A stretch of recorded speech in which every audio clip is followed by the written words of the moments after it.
myself again. But it's the only way you're ever gonna learn. You look back and it's all in the past. I'm dwelling on the thoughts I cannot say to you. If I don't say the words, then maybe it's not true. It feels alright. Good evening, welcome to NUFC Matters. The weekend starts here with the three amigos, joined tonight by Keith, Steve, Mitch and Stu to talk Newcastle United and England. And because I've got quite a few photographs and videos to show, I'm going to have to start off with something that I wouldn't normally start off with, and that's the Lee Clark t-shirt, which is still available on my Twitter for the food bank, at Steve Wraith. Get bidden tonight. I'm going to announce the winner of that at about 6:45. Get yourself on there and have a look at it. And it'll be signed by Lee Clark. All proceeds go to the food bank. And we will announce the winner at 6:45. And as I say, because I've got that many photographs to show from a fairly interesting week with regards to some of our amigos, I'm going to do Tweet of the Week in two different parts, because we've got quite a few of them as well. So here we go. Here's Tweet of the Week part one.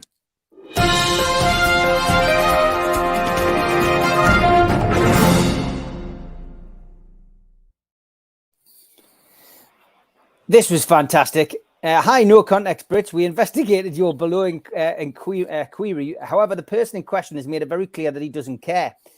And this is the complaint. Hello, National Rail Enquiries. This man is sitting in my reserved seat and refuses to move, saying he's got a ticket to ride. Please investigate. Of course, it's Paul McCartney. That was very funny. When you're dyslexic and accidentally write a Satan instead of Santa. Something eerie about them photographs, isn't it? One of the first photographs from this week was from Stephen Kennedy. He says, confirmation that on his first night in Dubai, the aircon in Steve Hastie's room broke down and he sweated buckets. That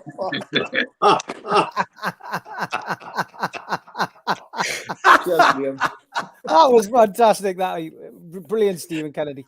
I did like this as well from David Last. The excitement on the guy's face until he sees exactly what it is.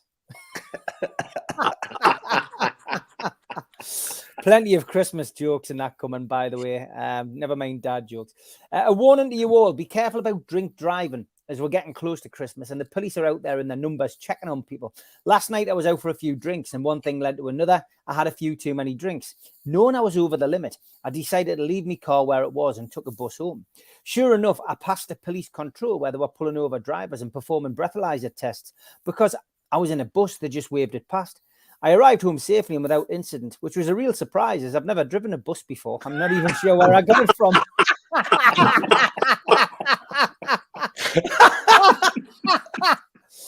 love that one as well.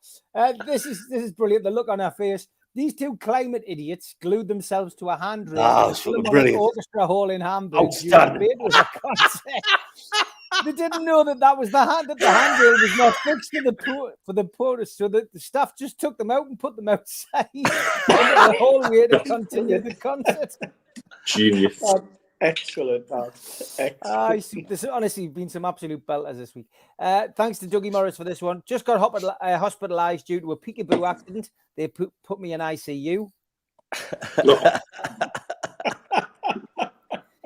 And Doug went to the local Indian last night and tried a new dish, pelican curry. The food was lovely, but the bill was massive. Oh, Doug, man. I love this from Chris Bell. They aren't fooling anyone. Make sure you lock your houses up, people. The wet bandits are in town. Two builders in Middlesbrough who basically do look like the wet bandits from Home Alone. Spooky that. These book covers are getting worse from Ian Hull. Grandpa's hidden porn stash. Ian, man.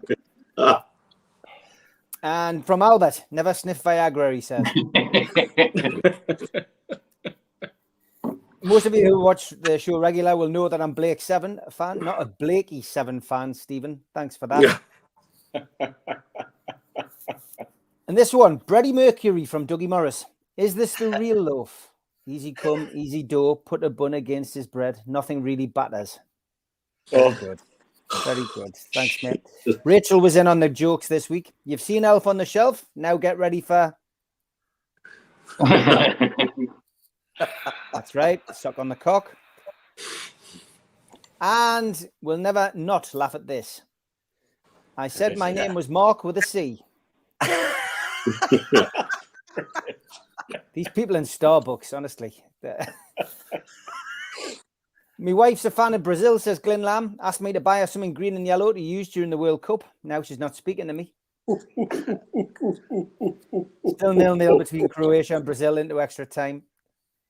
And Ian Kelty, thanks for this one. When World Cup's on, but you promised to take her out for her birthday. Very good. And from Davy Linsell, when I was a barman, a customer asked me for a double entendre, so I gave her one. Hey. Last couple for the first part. Rumour has it that these are Ollie Holt's tears that are being provided as a complimentary welcoming gift in Saudi. That was very good. That was very good, Del. And this one. I was born in 1892 in Bloemfontein, and I wrote The Hobbit and The Lord of the Rings. Oh, no, he's talking in his sleep again. Very good. That's your first part over. And I suppose we'd better get on. And Keith, excuse me for not going to you first on this, because you and I have been in different parts of the world, to Steve, to Mitch, and to Stu. And let's start with a couple of videos that we got sent. So this is the first one.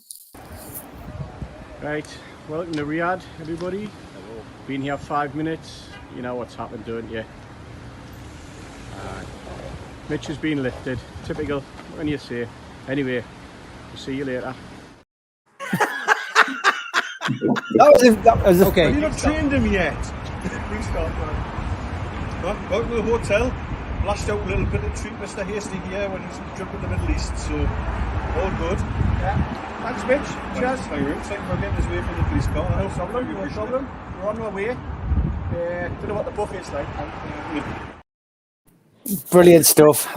And all of this led to here. Mitch and Stu at the end of the Newcastle event here in Riyadh. We're all kind of Newcastle United. Yeah, I think of all these people asking for autographs. Like this, Eddie kept listening to us, didn't he? Aye. He's a nice fella. He's a nice enough fella. Fair enough. And obviously we're schmoozing with a hierarchy like Mr. Ryder from the Chronicle here, and speaking to old Etonian probably about hair control tips. So He's had a crop, man. Look, he's had a nice crop. Dubai way. And so, yeah, what a fantastic event. Newcastle United in Riyadh, fans, players, owners, everybody in harmony. Bloody great day. Right, we'll do a Al-Walid ending. Fantastic stuff. And thanks for sending them over, lads. Steve, fantastic trip. And the photographs as well were superb. The two that made me smile were this one, of course. Brilliant. And this one. Fantastic, Yeah. lads. You know, it's a long time coming that you two guys seeing Amanda and me, Dad, because it was a virtual relationship you had with them throughout the takeover period. But Steve, you know, take as long as you like. I don't think anybody will be too concerned about this show talking about England, etc. Take as long as you like. Let's hear about the trip from your perspective, and then we'll move on to Mitch and Stu. Well, from my perspective, it was like everybody else. We were going away.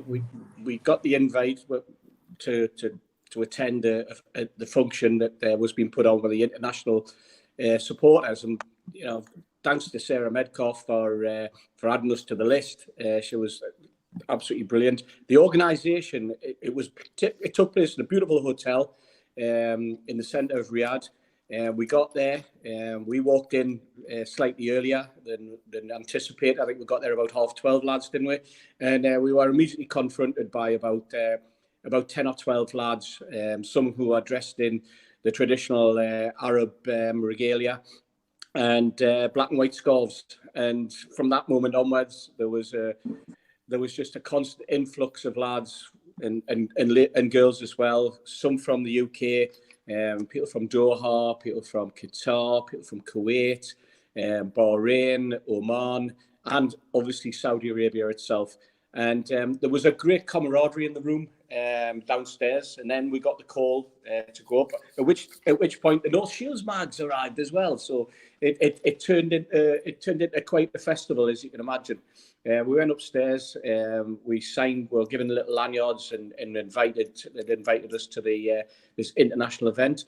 And from that moment onwards, it was just absolutely buzzing. The room just filled with I suppose anticipation in one way, but we had no idea what was going to happen. We took our seats at the front, met young Adam Pearson for, well, it's probably the first time I've ever spoken to the lad, along with some faces from the past who it was great to see. Some lads that we've met in the Dog and Parrot, Steve, yourself included, Barry and the rest of the lads, as I say, from Shields.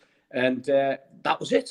We took our seats and we had no idea who was coming along. And then when the proceedings started, we're informed that Amanda was going to come in along with Darren Eales. Darren was the one we knew was coming, and who also appeared, but Jamie Rubin. And from that moment onwards, it was absolutely superb. I don't want to say too much about it because I think I'll just get carried away and we'll be thinking, right, well, let's do another show tomorrow and let's do another one on Sunday. But just the very fact that this was something that, from my perspective, was 14 years in the making. It's been 14 years of nearly 15 years now since Mike actually took over the football club. And at no time in that 15 years did he ever embrace, did he ever discuss, did he ever meet with supporters. And that was something that, as you know, got under my skin and got under a lot of other people's skin, but we persevered as a group and pushed for a fans forum in the hope that, or an understanding that communication was the most important facet in Newcastle United Football Club, and you had to keep the dialogue going no matter how bad things became. And when Darren Eales started talking, one of the first things he said was how important he found communication with supporters. And it was just like, that was it. That was the moment where you could sit back and go, this is what we have been waiting for.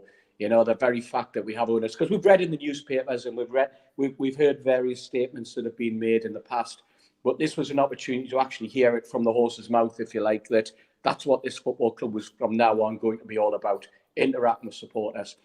And as far as the conversations that went, I think it's only right to me to leave that to Mitch and Stu for them to explain from their perspective how it went from that moment on, because I was just in awe for the rest of the time. I probably couldn't tell you much more about what Darren said, to be perfectly honest, but I can certainly remember some of the things that Amanda talked about, and I can remember what went on. But I think let's hear it from Mitch and Stu and give them an opportunity just at this point to jump in as well. Okay, Neymar has put Brazil ahead, 17 minutes on the clock in extra time. The assist was from Lucas Paqueta. Breaking Croatian hearts, that one. Great goal, great bit of play that when you get a chance to watch it back. But Mitch, honestly, for me personally, mate, it was just an absolute buzz sitting in, on Tyneside, seeing you guys, live the dream for want of a better expression, I guess. I mean, I saw the quote, about, it being a little bit like Christmas. And I mean, it's boys' own stuff for a fan to meet players, to do it. And it doesn't matter how old you are, the excitement of actually meeting a current player, meeting the manager, or meeting the owner of your football club. If you've got a good relationship with the owner, nothing surpasses that as a fan. To actually have all three, and in such an intimate setting with, 30 other fans, it's a unique experience. I doubt you'll ever forget. And I noticed your scarf made the journey as well. The scarf, from your childhood. But yeah, give us it from your perspective, Mitch.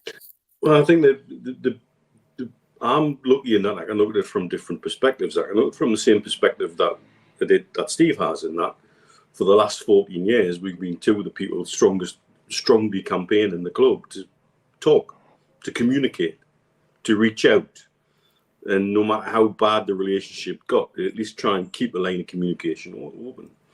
But then there's the expat part of me, the part of me that's been out here in the Middle East for 10 years, seeing the club come out and reach out in the Middle East, and in a way whereby people who I've known since my time in the Middle East get a little bit of reward and recognition for being stalwarts. Stu and I have talked about rocking up to watch Newcastle out of duty more than anything else. People like Roy Caviani, who used to be in Dubai, who's now the backbone of the Doha Mags. Julie, who's taken over here in Dubai with the Dubai Mags. We had, fans from each and every GCC country in that room, getting just reward for the way they back Newcastle United from afar. But also to have somebody like Darren Eales speak openly and passionately. He doesn't just get football. I think he's already got us as a fan base. Some of the jokes Stu and I had with him at full time of the game, we were talking to him at full time of the game, and he was absolutely enthused and delighted and dead happy. Yeah. And bad camera angle, that one, Nick. I know, terrible. He turns around to Stu and he says, you know what? So 100 days to the day I've been in my job, and there's my first trophy. I think I'm done. I'm off now. But how many CEOs of a football club would joke that openly with fans and be that open? And for him to understand that, we would understand that was just pure humour. And he got it, and he gets it. And that came across in everything he said and everything he's done while he's been over here. We've had... It was so there were so many things that were just so delightful and open and communicative. Eddie Howe is a gentleman. Had a lovely chat with him. Bumped into Lee Marshall, who was out with him, who obviously I've known for a long time, and he was kind enough to introduce us to a few people there. Had a good 5-10 minutes, and again, there's not many managers would make the time properly. And even if he wasn't interested in any of the bullshit I had to say, he looked it and it felt it, and so that's what you need. The players were box office. Young Jacob Murphy, he what an absolute personality he must be to have around the dressing room, and you can see why Eddie Howe wants people like that around. It generally, the first day with the supporters meet and greet and what have you, that was so well organised and such the opposite of Newcastle United from the Ashley era. This were people who were there to be engaged. Sarah Medcalf done a fantastic job, and again, I've seen some of her communication with Julie, with Roy, keeping everybody interested and involved, and getting the flag signed and getting extra time for some of those with the fans groups to get people together. And do everything the club possibly could to make them feel part of the family. And I think that's super important. Not only is the backing for the club coming from this region in general, but also they're setting up a platform to move forward in the region that really gives us a potentially exponential growth in my fan base. It's something which we as fans will have to understand and learn to adapt. Like I've said before, there's not 500,000 Newcastle fans been hiding in the desert for 40 years waiting for that time. They're going to come from somewhere, and where they're going to come from is from supporting other clubs. They're going to get interested in Newcastle. And I'm telling you now, us going there and sticking 5 past the Asian champions in their own backyard is a big statement. Big statement. And the way football supports works in this region, it's the kind of statement that will be noticed. So that whole day capped off nicely with Amanda coming over to me and Steve and actually seeking me out to say hi. Was really touching. And Murdad doing the same at full time after the game. I'm stood there minding my own business, and there he appears. It's sort of. I'm wondering where Steve is, because if people didn't know, Steve was in a different part of the ground to me and Stu, but that's probably a story for Stu. Your story, mate. Your story. No, mate, come on. Mr. Mohammed, who was one of Stu's clients and somebody we talked about before here, was gracious enough to take me, Stu, and Stu's colleague Kareem, and we spent a wonderful day with him, being chauffeured around in a Range Rover by him, not a driver. Taken into the VIP section. Outside the VIP section, I was stopped by a lad called Soud, who just stopped us out of nowhere. He says, "Oh, it's Mitch." I what? And he watches the show regularly. And to be recognised like that outside the ground was like mind blowing, absolutely mind blowing. And again, come back to the meet and greet day. The diversity in the room was very interesting. We had mags from home, mags who do home and away. We've got people there who are locals, people there who are, you know, have been to 1 or 2 games max. But the love of Newcastle United was palpable, and a lot of that love was given back to them by the club. And what was a spectacular day. It's only one word I can use for it: spectacular. Mitch, that's fantastic, mate. And it was great to see, you know, the pictures that you sent and the videos, and you know, just like fantastic. So, Stu, from your perspective, again, you know, I know you're going to have had a great time, mate, but it showed on the photographs and that. But what was your take on the fans event and the game itself? Mitch used the word spectacular there. The word I would use to summarise it all would be surreal. I've been lucky enough in the past to be a regular frequenter of the players' lounges, but this felt different. It felt like everyone, whether it was the compare, whether it was Sarah Medcalf, whether it was Colin who was bringing the welcoming people and bringing people in, everyone was pulling the same direction, and you had a feeling that within the club they treat everyone as equal. There isn't a pecking order, there isn't a hierarchy, and there was many memories, and I'm sure we could talk for hours and hours and hours about the event itself. That was special, but there was 4 standout moments for me, and the first one was when Amanda came into the room. She was in with Darren Neils and Jamie Rubin, and she was one of the first to speak after we had an impromptu quiz. And before she spoke, she recognised in the audience, she's seen Mitch and she's seen Steve, and she purposely waved at them. She pointed at them and waved at the 2 of them. And to me, that was vindication and reward for all the work that you 3 had done on that side. I know Keith was working on the other side, but it was the work that you had done. And the fact that it was a room full of hardcore Newcastle supporters, it was a room full of people who watched the channels, people who have seen, you know, us take stick, us get praise, this, that, and the other. But the fact that Amanda there was no shame in her. The fact that she recognised her face lit up, and it was a proper jolly wave, you know. And as soon as there was an opportunity to speak, I went outside to treat my lungs. I ended up I was having a chat with Lee Marshall and Lee Ryder from the Chronicle. Very nice fella as well. And when I came back in, Mitch and Steve had Amanda wrapped. Well, she had them wrapped out on either arm. You know, it's like, and the photograph was there. And to me, that was one of the first things that stuck out for me, a memory.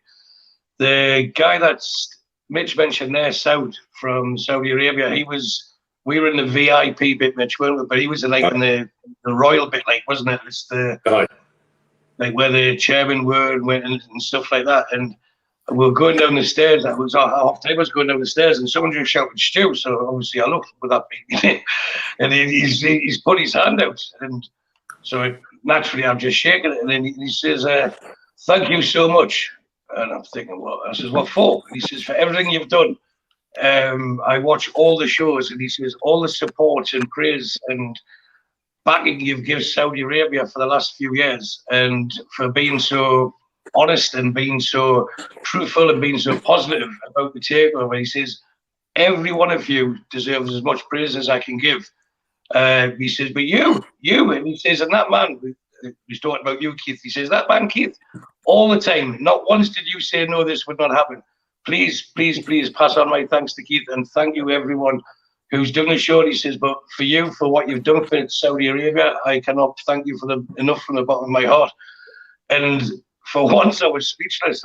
Honestly, I was gobsmacked. I was like, I wasn't used to someone saying such nice things and genuinely meaning it. And then he wanted to, well, he didn't want to. He invited me into the royal bit where he was sitting. And I says, "No, I'm with company." He says, "No, I seen Mitch earlier." And I says, "No, but we're with other company." And he says, "There's 4 of you. We will make 4 spaces. but we decided to stay as we were, you know, and it was good that we did that. So that was the second bit. The third bit was the Darren Eales that Mitch mentioned before, and it was just after the game, and he was sitting like there was a wall separating us from because we were in the posh bit, they were in the posh bit, and it was just a wall, and he was talking to someone, and we just wandered over, and it's as if he recognised us from the day before. But you quite clearly knew we were Newcastle fans, and he just said, "Hi lads, how are you?" He said, "Isn't this brilliant?" And that's when he come out with that sentence that Mitch said. He went, "I've done the job for 100 days," and he says, "I won my first trophy. That's my job done." And he went like that with his hands. I'm off, you know. So it was just like how the fact that you could make a joke of it, but you knew how serious it was. Then he was praising Miggy, obviously because he was with Atlanta, and he was beaming with pride as if he'd supported Newcastle all his life. You know, and at this stage, the camera was just, the parade, the trophy, etc., was just about to happen. But the way he was comfortable to talk to people like me, Mitch, and again, we'll have a photo taken with him. It was fantastic. And then the last bit, the fourth bit that stood out was when I think I'd just come out. I've been outside again, smoking at the event, and I've come back in, and I seen the players waiting and Eddie Howe waiting. So I've just grabbed Mitch because Steve was in full conversation. I says, "Mitch, Eddie Howe's round the corner. Let's have a natter with him." And he was so welcoming and opening and willing to talk. And at the end of the event, there was 100 people in the room, and everyone queued to get they had signed photographs. Well, actually, they had photographs, and they asked you what you wanted putting on it. And people were getting selfies and having a bit chat. And you've got to give credit to Jacob Murphy. If he doesn't, he's a comedian, isn't he? He was fantastic the way he come across. He even mentioned, he was asked about his best bit of advice, and it was avoid the crossbar or something, he said, wasn't it? You come with some corkers. But they all looked like they were genuinely interested in fans. And I think after 100 people sitting there and you're putting on these smiles, you know, they did absolutely brilliant, and to make it feel special for every person I spoke to. All the photographs were taken. They appeared genuinely interested, and it was the first fans event that they've done, and for sure there'll be more. You know, they were asking for suggestions, and they mentioned suggestions, and they're very, very open to making sure the fans are engaged and taking this club forward. And means yes, well, it could have been, but not in Saudi Arabia, it wasn't. But that comment there, unfortunately. But we're making up for it now. We're back in the calmer waters, as they say. No, it's one of those, like I said, we can talk till the cows come up about, but those were the four standout things for me. It was the way that Amanda acknowledged, recognised Steve and Mitch, and made sure that people knew that she knew them. So all those people that had criticised these and things were talking out your asses just had to then shut up. And then the praise from the gentleman south, really, really nice. Darren Eales, and then Eddie Howe and the players, I thought was fantastic. Croatia have scored. Whoa. 1-1, 27 minutes played in extra time. This is going to go to penalties. But just unless the dreaded VAR kicks in, but I tell you what, that goal, nothing wrong with that, by the way. This is gonna be a shock, 100%. I thought you were cheering because I'd finished talking. No. Definitely not. I'll tell you what. Joe was too engaged listening to you, son, so I couldn't watch the football, mate. Thank you, Keith. I had to just turn. I just saw him bursting through. What a goal that was! Well done. I've got to say, for someone sitting out, we're watching that, and just to put the telly on, put the match on last night, and then the cameras went straight to Steve Hasty, and you stood there and you stood up, and it wasn't just on you for like. They didn't just flash on you. It was as though someone said, "There's Steve Hasty." And I was thinking, all I need to do now is see a white dog come up on the screen.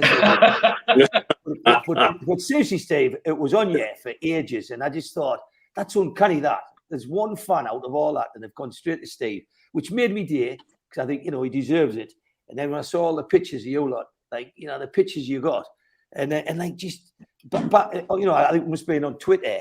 Like Mitch going into the car park, you could see he was obviously in a bloody expensive car, and he's put on the bottom VIP park, and then it was great.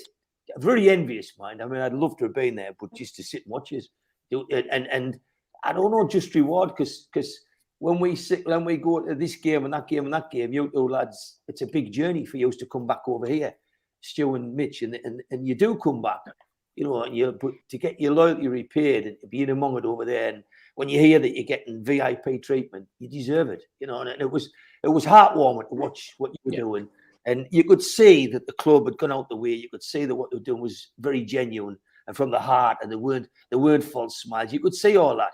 But I'm like Stevie Wraith, to see, you know, the Matters lads stood with Amanda and that, you just think yourself, get on there, you know, like a lot of people walk away and say, oh, maybe I was talking shite after all. But it was great just to see you lads get it recognition and get a reward for what you've done. And you know, me and Steve Wraith should have been trying to catch your lift somewhere to get among it, because it was sitting over here watching it. You've made it better for us because you were in among it.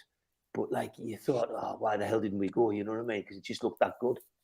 For me personally, you know, this was never about personal recognition, because, you know, we did very little in the grand scheme of things. All we did was do what any Newcastle fan would have done in that position, and that was communicate with the potential owners, which would be, you know, I say we collectively, but Steve Hasty and Mitch in particular had been down that road before with, you know, not with charlatans, but with people who had a genuine intention on buying the club on more than one occasion. All I did was, because I was in that, you know, privileged position with Rafa Benitez, was, you know, to say what any Newcastle fan would say is, you need to buy this club. It's a great club. And, you know, I continue to do that. I put the right people in front of Amanda and Dad, including Steve, including Mitch, and a couple of other people who've remained nameless throughout this whole process.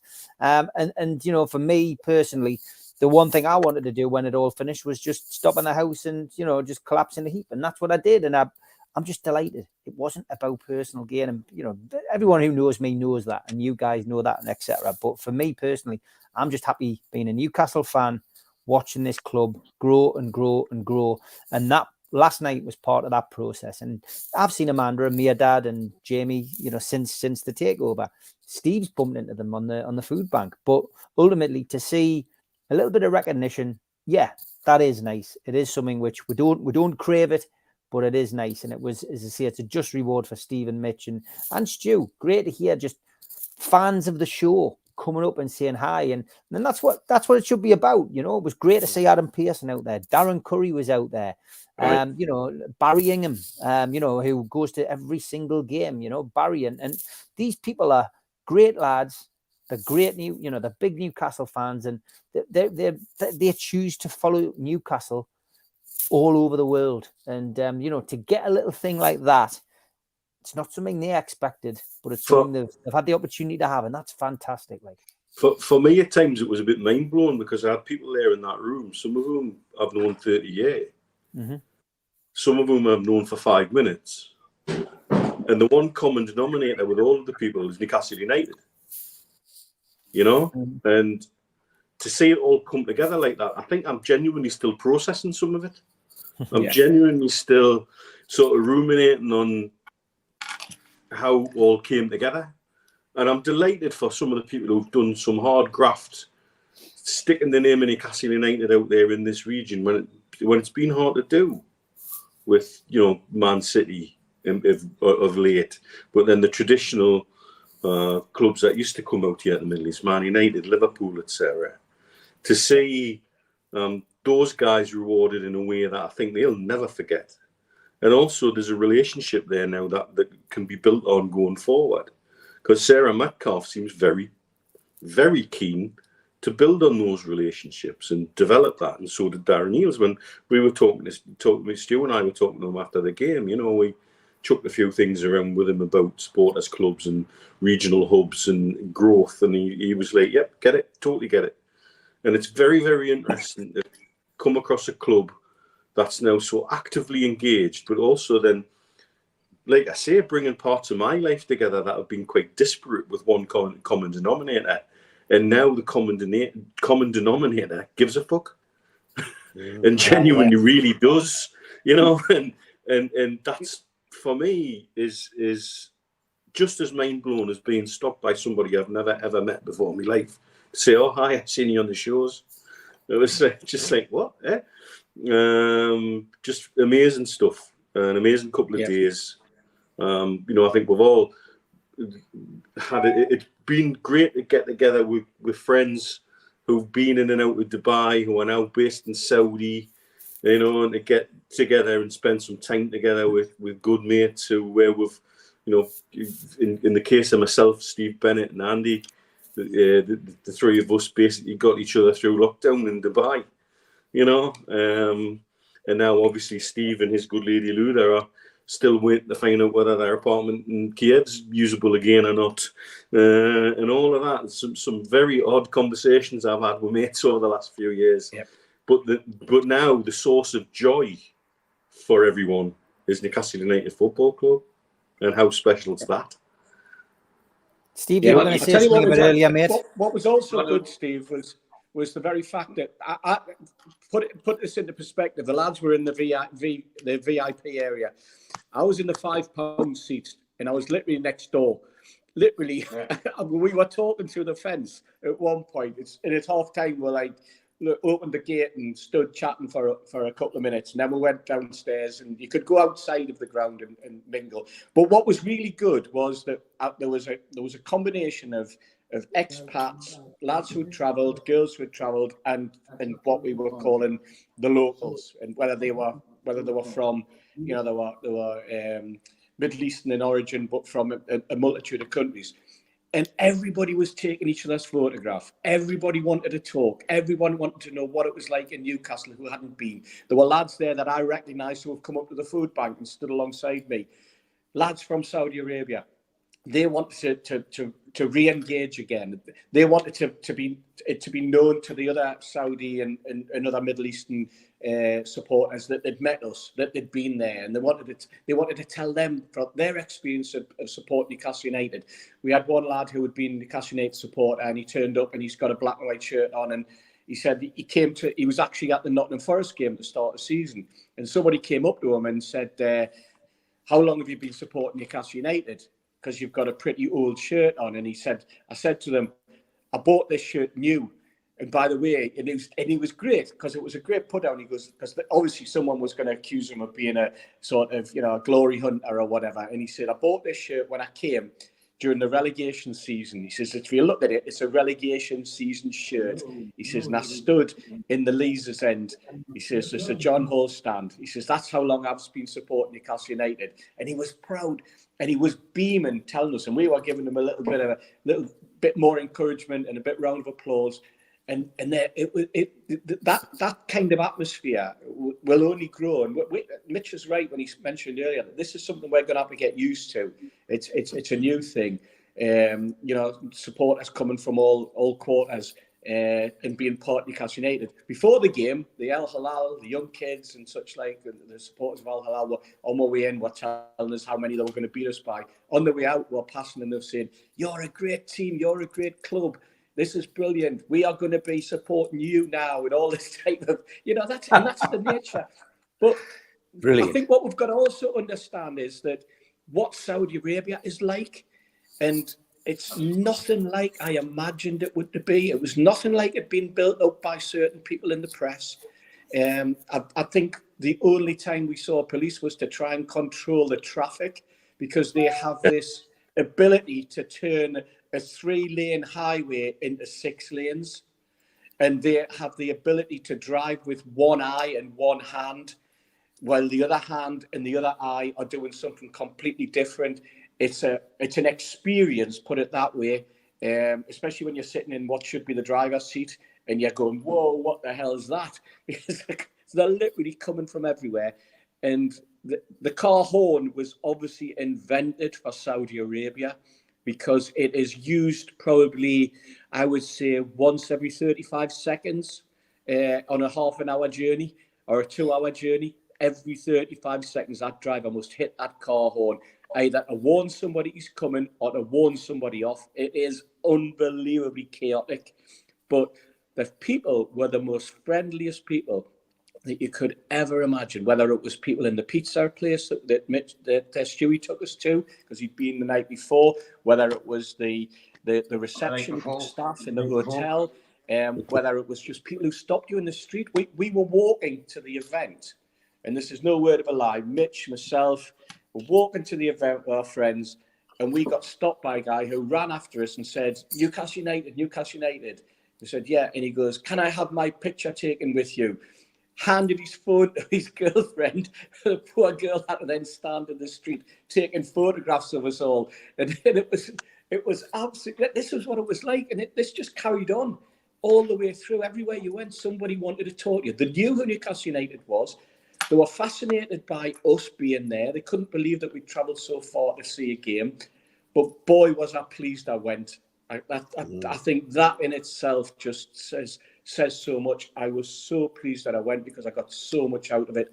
And I have a respect for the way that the club is moving. And I think I'll be on that journey with them. I'll not be the critical sort of or the sort of hyperbolic type of person who, you know, maybe calls the Saudi fans the new fans or anything like that. They are Geordies for me personally. They are embracing what we have been trying to embrace for the 45, 50 or 55 years that we support Newcastle United. And I'll treat those young kids just the same as I would treat a nephew who were taken to the match for the first time, you know. I had such a buzz. I felt as though I was with the young kids. I felt as though I was with my nephews and who go to the match occasionally when we can get them tickets, because that buzz, that excitement that you get when you're walking them up to the ground, you could see it in these kids as well. That for me was absolutely first class. Brazil have missed their first penalty. Croatia have scored theirs. Sorry, Mark Hayes. There's one thing I want to add was. Because for the last couple of years, I've probably sounded like I've been working for the Saudi Tourist Board. By, you know, people have, that is true, because people have certain preconceived ideas about what the country's like, etc. And because, as you said, where I travel there a lot, I've seen it change a lot over the last 9-10 years. But on the night before the game, Wednesday night, after the events, we went for the pizza that Steve was talking about.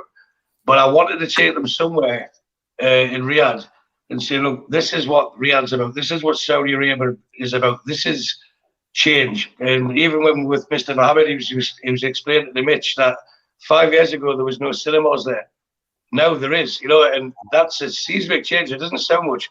But I'd like the guys to give feedback on when we went up to this place called the Boulevard. And I swear to you, if you didn't know you were in Saudi Arabia, you would think you're in Dubai or Las Vegas.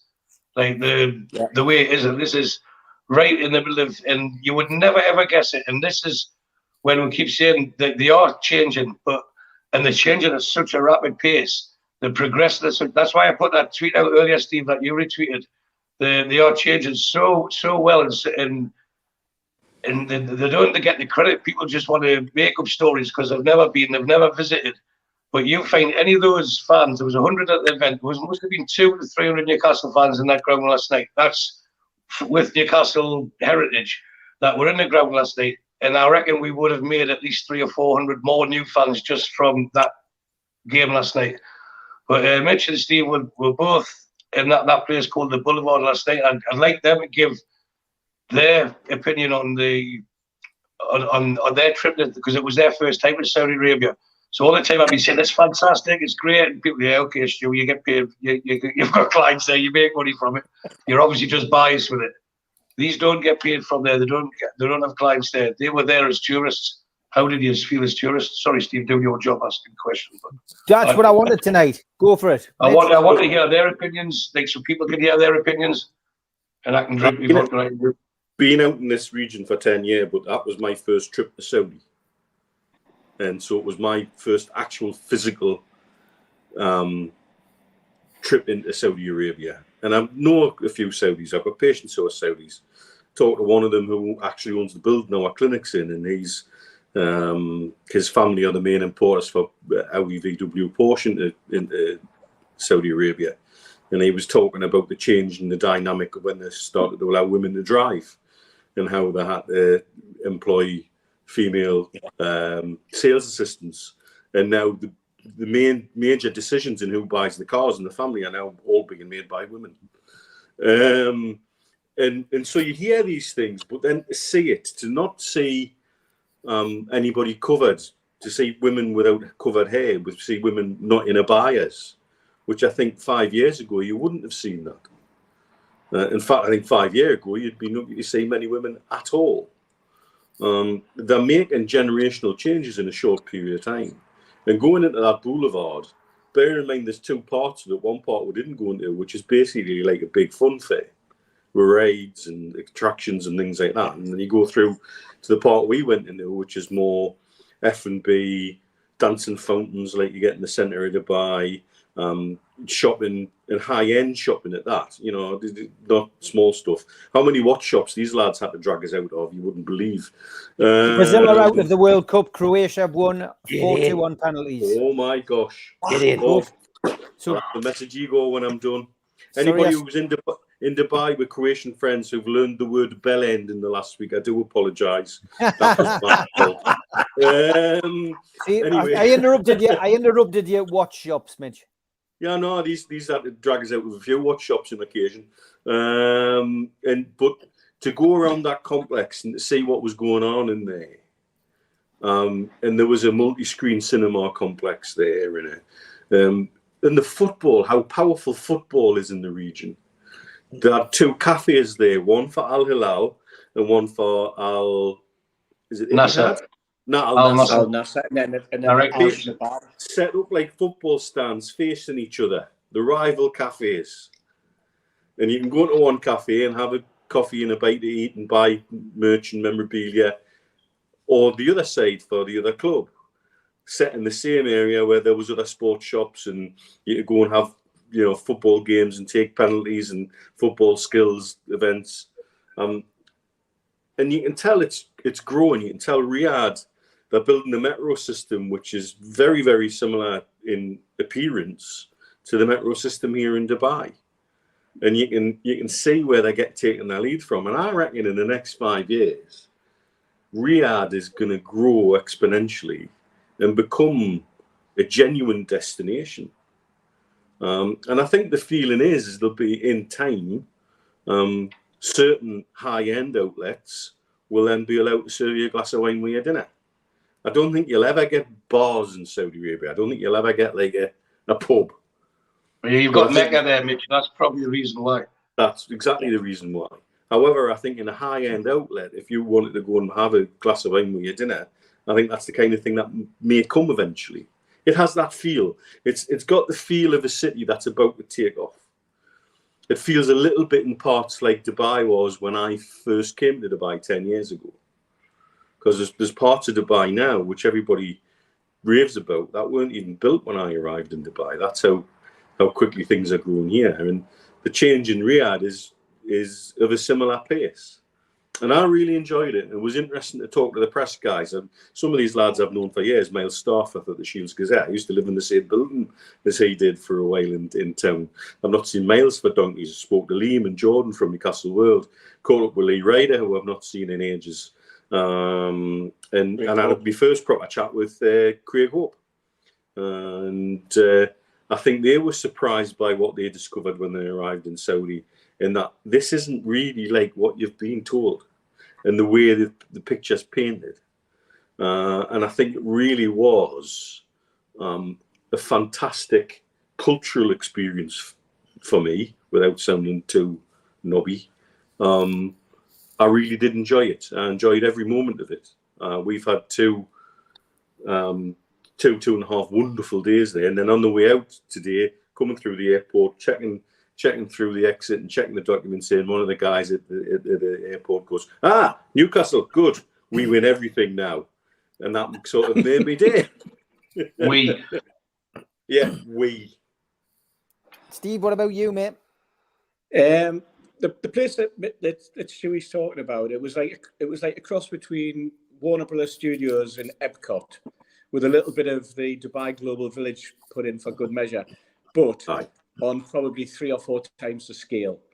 It was family orientated, very much so, and I think possibly the enjoyment we got, and I know it sounds silly, was because there was no alcohol. I think you saw a different side to people. You saw a different side to families enjoying themselves in a very, very relaxed environment. You saw lads walking together holding hands. You saw girls walking around holding hands. You saw girls with high-end makeup on, noses pierced, 3 and 4 earrings in, punk-style haircut, leather jacket, Doc Marten boots, tight leather trousers. I've never seen a Newcastle in a square or an open space at 9 o'clock at night, an MC on the mics and on the decks, playing techno music with smoke coming out from the sides, and a load of people sitting in casual clothes ranging from the age of probably 8 to 48, enjoying what was going on. I've never seen that. It doesn't happen in Eldon Square on a Wednesday night, but it happens in the square in Riyadh on a Wednesday night. In fact, it happens every night at this particular place where they have musicians. I was amazed to walk into a shopping mall, and the first person that I met was the security guard, who was a woman. And that's because culturally I was expecting it to be a man, because the press have hammered into me that it's a very male orientated place. And then once you're in the shopping mall and you've been greeted very, very hospitably and very politely, you 2 minutes later you're hearing "Merry Christmas, War is Over" by John Lennon playing over the speakers, and there's a great big Christmas tree in the corner. When you come out of the place, and when we were driving back from the play place, there was a winter wonderland where you could go and you could enjoy Christmas. This is Riyadh. This is December the 7th, and they're building up to Christmas. And you've just said, various things happen because that's where Mecca is. But they're celebrating Christmas. They're celebrating snow. There's Santa Clauses up in the shops. There's Christmas decorations being sold. I knew that happened in Dubai because I've witnessed it. I've been here many times, and I'm here now. But this was Riyadh. I didn't expect any of that. None of it at all. And as I said right at the start there, the police, I didn't see police on every corner. The religious police do not exist anymore that we were led to believe were controlling, and probably were controlling the company until about 4 or 5, maybe 6 years ago. The police seems their main role is either to control traffic or to control the volume of people who are around. And it's superb. It is a genuinely warm place. The organisation at the airport, even Mitch and I said today, yes, the airport looks a bit dated, but in terms of the organisation, it was absolutely fantastic. We were in and through and sitting in the lounge within about 8 minutes. I've stood longer in the queue to get the security at Newcastle than that, and that was also checking in, getting your baggage seen to, getting your boarding passes, going through security, all of that. If I would say one thing, however, that architecturally, Riyadh will, as Stewie said, it's going to grow. It's going to be monumental. I think it'll probably take longer than sort of Vision 2030 to see the type of growth that it can have and will have. But I think the big plus for them is they'll be moving away from the Ceausescu era kind of architecture that was obviously forced into them 40 and 50 years ago. And when they get that modern airport, it probably will be the most modern and surreal airport, and be very much. There is a modern airport, Steve. I was in it today. It's the same airport. It's Terminal 4. Usually must have went into Terminal 1 or 2, but it's where I normally go. But today I got direct to Terminal 4, and it's brand new. Everything is just bleep, bleep, bleep, bleep. Yeah. But I think the overriding factor that you've both got in reflection is never once did you feel unsafe. Oh, God, no. Absolutely, mate. 100%. As safe as I feel here in Dubai, even, I think in Riyadh, you would say there's another level again of feeling safe. And that comes from the culture. And it was, you never ever felt, even going into the ground and you're surrounded by loads of opposition fans, it was good humour. Yeah. It was Mitch, all what the did you have little for running supper around last doing night? this again. You know, it was done in good humour. It wasn't. It was just all done with a smile on the face. It was fantastic. Yeah. What did you have for supper last night, Mitch? Last night, KFC. Lots of it. What was next door to our hotel? McDonald's. McDonald's. Where did we have our coffee? Starbucks. Yeah, amazing. I love this video as well that Mitch sent.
Fantastic, that Mitch. What was that? That was in that boulevard place that we're talking about. That was the dancing fountains. Round the edge of that is all the F&B stuff. Cafes where you can sit and watch that. They go off, I think, every half hour. And then in the very background is a massive cinema complex. And again, remember, 5 years ago, there was no cinemas there. None at all. And the fountains, Mitch, they were dancing to the Arabic music, and it was their version of We've Got Bruno in the Middle. Yes. We've got Bruno back in the middle. Yes. Fantastic. Well, that first hour has flown over with some fantastic stories, some great memories of a very successful trip by the lads, and really want to thank you for sharing that with us. And as I say, halfway through the show, as usual at this part of the show, we will play the ads. And yes, I have updated them. But I can't find them. So well, I have used them today as well. I tell you what, I probably deleted them, so I might have to go over. So while I find them, I have got a little celebrity guest on. I am doing a show this weekend at the Fed. Bad Manners back in town, Sunday the 11th of December 2022 at the Fed. Doors open at 6:30, and here is Buster to give us a little bit more about the show. Hi Stephen and Amigos, this is Buster from Bad Manners. We're going to be in Gateshead this Sunday at the Fed, 6:30 p.m. Doors open. We'd love you to be there to party with us because it's nearly Christmas. Thanks for that, Buster. Look forward to seeing you on Sunday. It should be a good laugh as usual. Big thank you then to qtechshop.co.uk, the makers of pool tables and snooker tables in Wallsend, Newcastle, and the guys who run our website, NUFCmatters.com. Thanks to Skips and Bins, telephone 0800 25 45 25 3, email inquiries at skipsandbins.com. Website www.skipsandbins.com. Easy, contract free, and pay as you go waste collection. Thanks to Garden of Healing Dispensary, CBD hemp and cannabinoid specialists. You can find them at thegohd.com.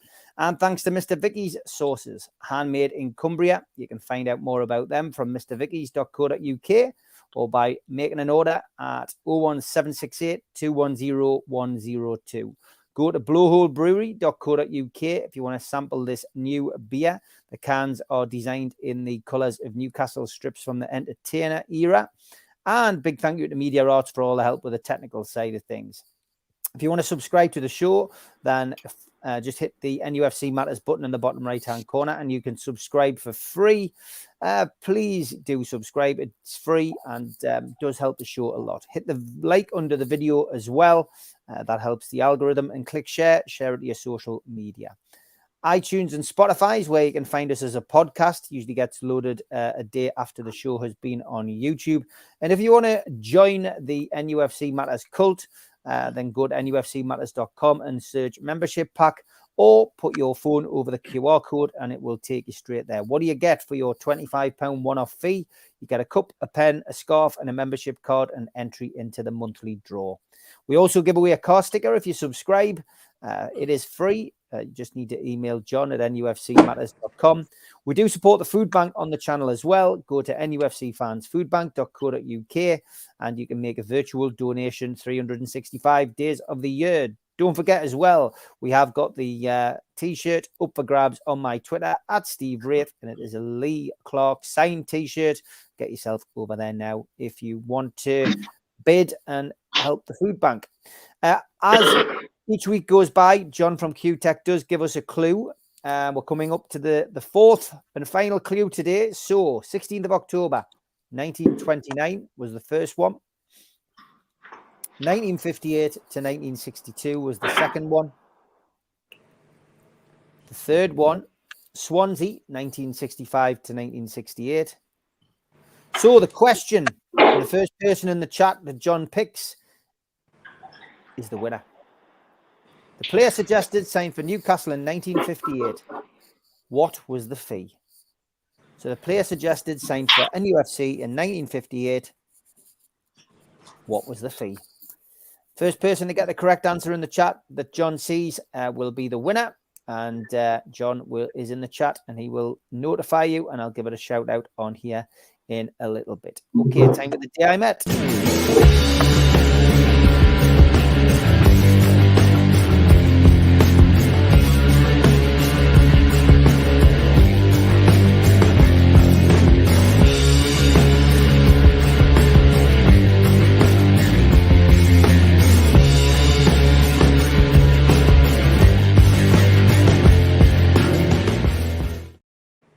The day I met, where we ask you to send in photographs of you meeting people from the club, whether it's a player, a manager, or an owner. And thanks to Ian Edgar for this. The day I met, what a cracking night we all had.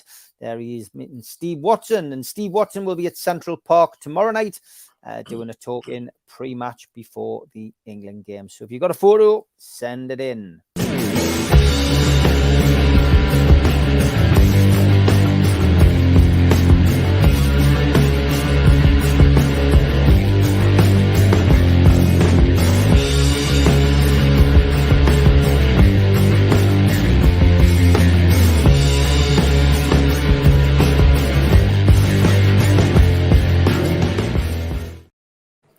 Okay, if you were tuned in at the start of the show, you will have seen that we had Tweet of the Week. We've got two parts of Tweet of the Week this week because we got that many in. So the second part begins with this one. From Albert, Vinyl Richie. Thanks, Albert. This one from Jimmy. He says, shaving with a razor takes a lot of courage. I used to shave my privates with one, but I don't have the balls to do that anymore.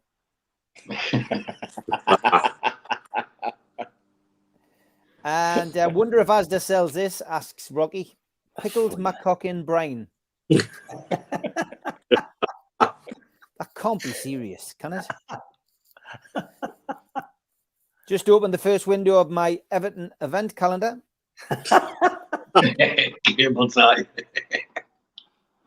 And hi, darling, leaving my ATM card for you to take out any amount you want. Go shopping and take your friends for dinner. Here's the PIN code. P.S. I love you. And it's not Christmas until I see Hans Gruber falling off Nakatomi Plaza. Mitch would agree with that. Yeah. Oh, yes. 100% Christmas film. We had this last year. And this one, the rumours that Sunderland were linked with Ronaldo were slightly wrong. Yeah. Alex Kenny. And on this day in 1908, Sunderland beat Newcastle 9-1. As a result, that remains the highest away win in the history of English top flight in a derby. Ginger Perlo pointed out it's because we couldn't tell who was playing for who. I did like this one. Somebody's not happy with the local bus service. lies.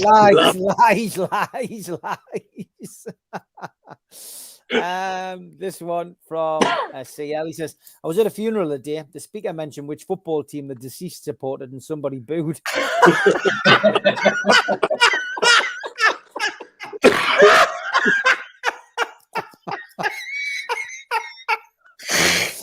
Oh, God. Remember the PG Tips monkey? Well, this is him today, all grown up. Very good. And down to the last couple. This one. ITVX is so far behind that Lineker has just scored. Big hoo-ha about announcing that. This is from Pablo. It says, breaking news, there's been a fight in a biscuit tin.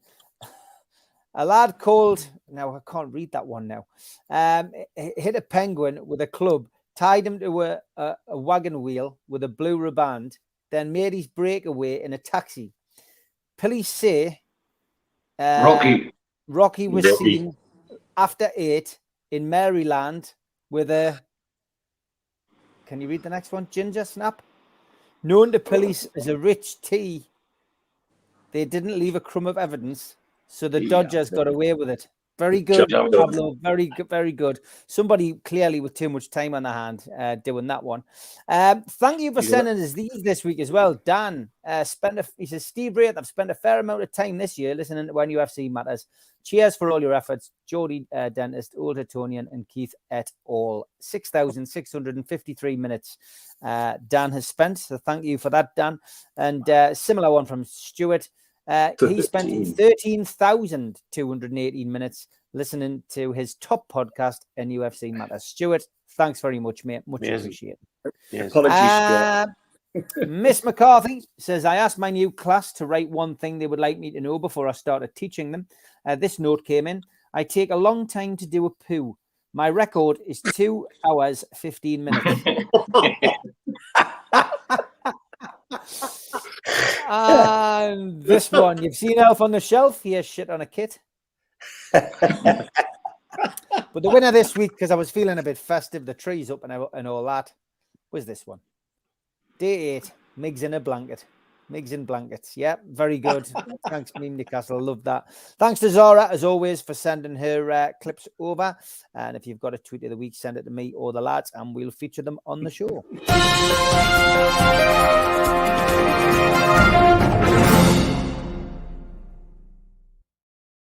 Keith, I'm going to ask you first about the game. I mean, me and you are fairly redundant tonight, but I mean, I didn't watch the game. I've seen the highlights, of course, but didn't get a chance to see the game live. What did you make of that, Keith? And I mean, just that whole podium thing, it's something we might have to get used to. That bit was like, take us back to days like the Texaco Cup. But it was what I watched the game, sat down to watch it. And I suppose I was just looking from a footballing point of view. I loved the whole setup. I felt when they were handing presents over, and I felt as though the Saudi team totally organised it to perfection. And you saw how quick they got the podium on the pitch, and then you saw how many people it took to take them off at the end. It was surreal. But I don't know, just the whole event. Seeing Hasty on the telly, and then seeing Mitch and Stu. The main thing. Let's talk about that, Mitch. It's when you look so happy. You know what I mean? You look as though you're having a great couple of days. So when we know you, like it made us feel that it was good. It was great crack because you brought that home, and obviously we had pictures and that of you. But as soon as the game settled down, I just watched it as a football match, and I thought we were very open, very very loose. Early on, I thought, Jesus, because you don't know how good they are. If they are the Arabian champions, you don't know in comparison to back home how good they are. And I just thought we were very loose early on. But I tell you what I did think. I thought the keeper looked like a right safe set of hands. I mean, seriously, he had a couple of shots knocked at him, and he made less fuss than most keepers in the Premier League would make of it. He just seemed to deal with it very, very confidently. And he looked a unit. He looked a big, big lad. And I don't know what height, you compare heights, but there's one where somebody knocked it over the bar and he could literally head the bar.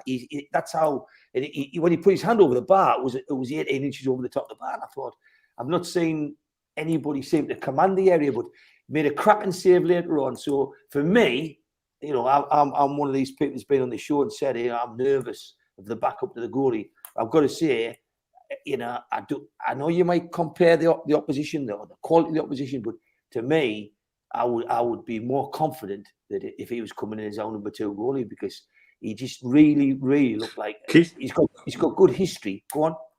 The thing Macaria says, he's judged on one bad game on the biggest platform. And I might be making the same mistake now. I might be judging him on one game, which is a friendly in Saudi Arabia. All I've got to say is, it doesn't matter who shoots a ball.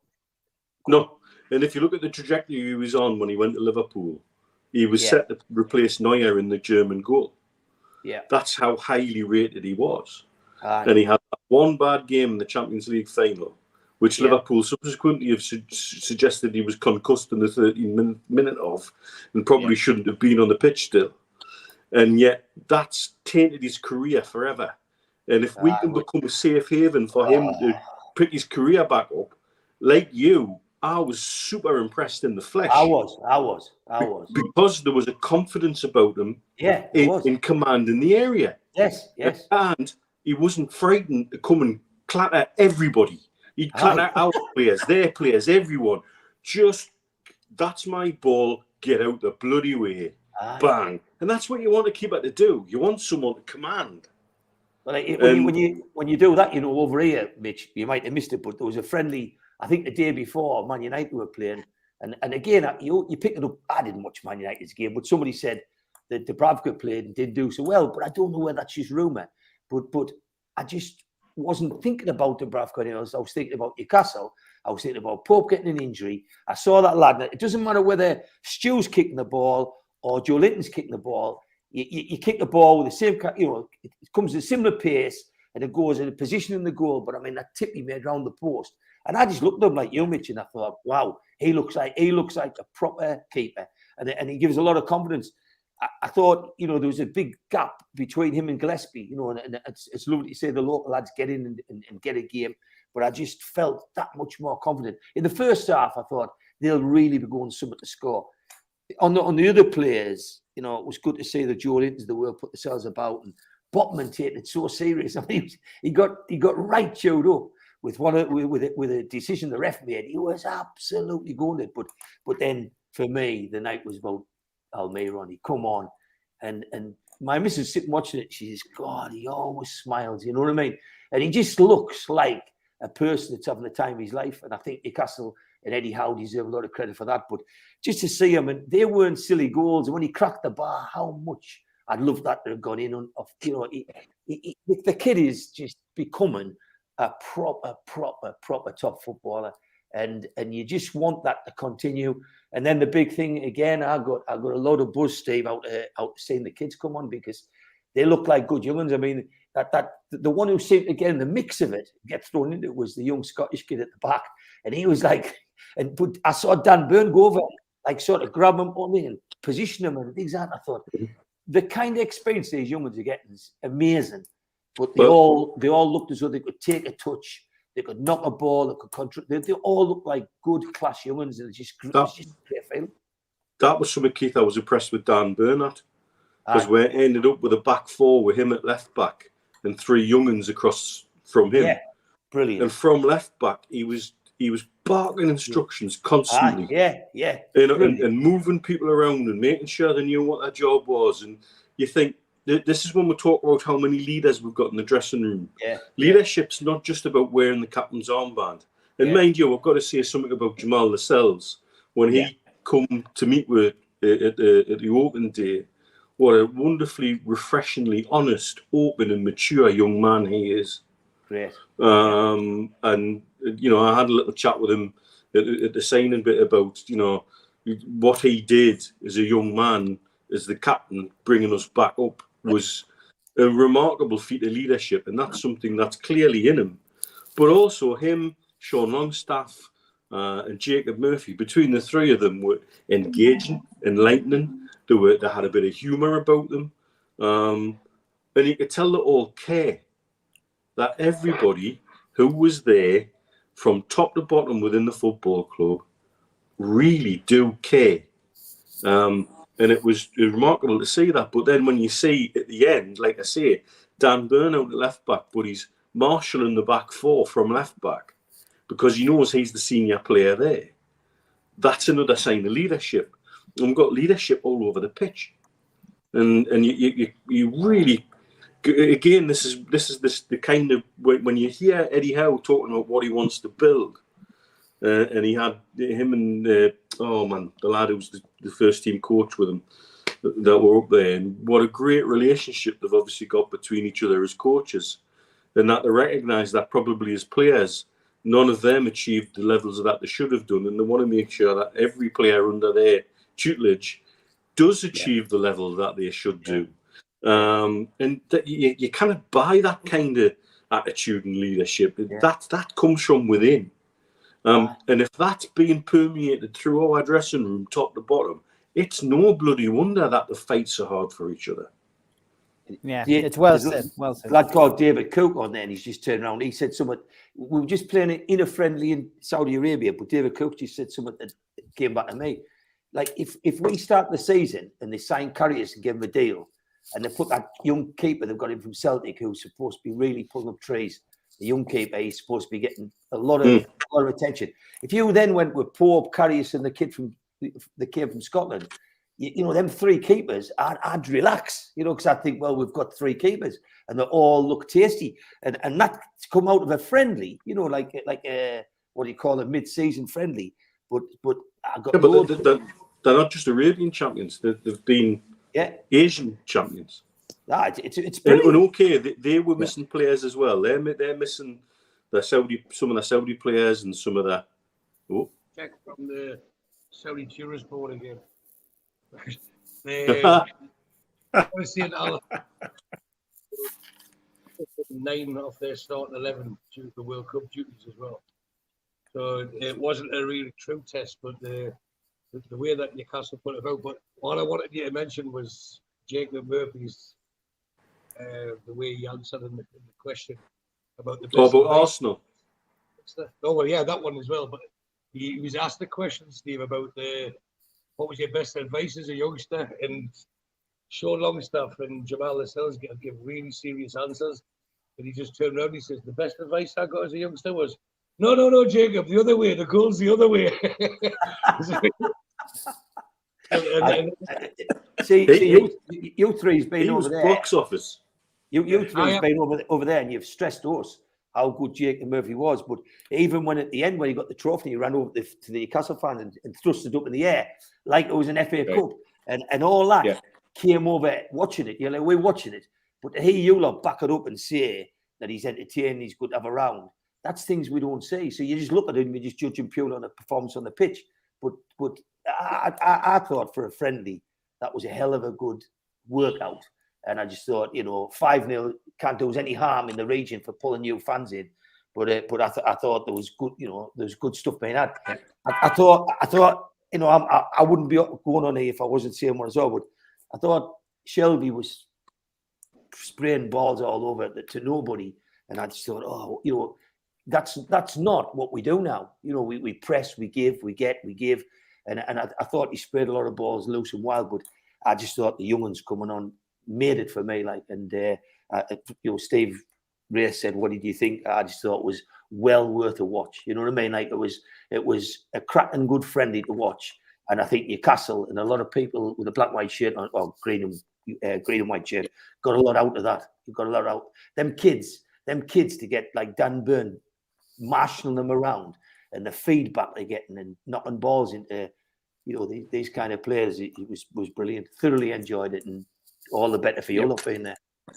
There's another little aspect that probably didn't come over on the TV, but it was about 10 minutes into the game, maybe 10 or 12 minutes, guys, when all of a sudden there was a bit of a furore in the crowd and it wasn't from the normal section of the crowd, but it was from the VVIP area. And we all looked up. Everybody in the crowd looked up because something was going on. And, we could see where Amanda and Riyadh and Jamie was sitting and Darren and etc.